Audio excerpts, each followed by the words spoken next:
نظر آیا، اور پہلے بھی میں نے سوچ رہا تھا، اسی اوپینین کا ہوں، اسی رائے کا، کہ یہ کیس جو ہے سائفر کا، یہ تو سرے سے بنتا ہی نہیں ہے. آج اور زیادہ اس میں مجھے یقین ہو گیا، اور اس کو اتنے کھینچنے کی جو کوشش پروسیکیوشن کر رہی ہے وہ اسی وجہ سے ہے کہ سرے سے کیس بنتا ہی نہیں. امریکہ نے کہا کہ عمران خان کو ہٹا دو، یہ مسلمان کی یہ سائبر کو تسلیم کیا ہے ہماری نیشنل سیکیورٹی کمیٹی نے. اب ڈونلڈ بلو یا امریکہ کہتا ہے کہ آپ عمران خان کو ہٹا دو، ہم کیا کرتے ہیں؟ مہاراج ہم نے صرف اس کو ہٹایا ہی نہیں، آپ نے کہا تھا ہٹا دو، ہم نے صرف ہٹایا ہی نہیں، ہم نے اس کو پنجرے میں بند کیا ہوا ہے اور اس پہ کیمرے لگائے ہوئے ہیں، آپ کو بھی دکھا سکتے ہیں. اب یہ ہم اپنی جگ اسائی کیوں کرانا چاہ رہے ہیں؟ اتنے ہم نیچے لگے ہوئے ہیں ایک سپر طاقت کے، اور خاص کر جس وقت وہ نتائج اس کے کیا نکلتے ہیں، اور وہ ایک کامیاب یا ناکام بظاہر بغاوت ہوتی ہے، اردگان کے خلاف سازش ہوتی ہے،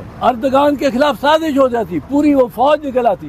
اب وہ لوگوں کو اطلاع بھی نہ کرے کہ میرے خلاف سازش ہو رہی ہے، تمہاری گورنمنٹ کے خلاف سازش ہو رہی ہے. یہاں وہ سازش جو ہے وہ مسلمہ ہے اور وہ تسلیم کی جا چکی ہے، کیونکہ سائفر میں جس میں یہ کہا گیا ہے، اسد مجید امبیسڈر کو یہ ڈونلڈ لو کہتا ہے کہ آپ اگر تو کل عمران خان کو ہٹا دیتے ہیں، کل ووٹ آف نو کانفیڈنس ہو رہا ہے، تو ہم آپ کو بخش دیں گے، ورنہ پھر ہم سے برا کوئی نہیں ہوگا. اب یہ اس کے بعد یہ ظاہر ہوتا ہے کہ باجوہ صاحب، جنرل باجوہ صاحب نے ٹیک اوور کر لیا اور فیصلہ کر لیا کہ کل ہی ہوگا یہ vote of no confidence. Bajwa صاحب وہاں ہم سوچتے رہے کہ یہ جج کس طرح 12 بجے اٹھ کے رات پہنچ گئے وہاں سپریم کورٹ لگانے. 12 بجے اٹھ گئے، باجوہ صاحب نے کہا کہ آؤ اور اس کو سوری کی جو فیصلہ ہے اس کو ختم کرو، کالعدم کرا. باجوہ صاحب کی وجہ سے وہاں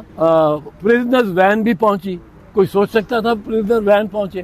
کوئی سوچ سکتا تھا کہ جج پہنچے؟ جج کیوں پہنچے؟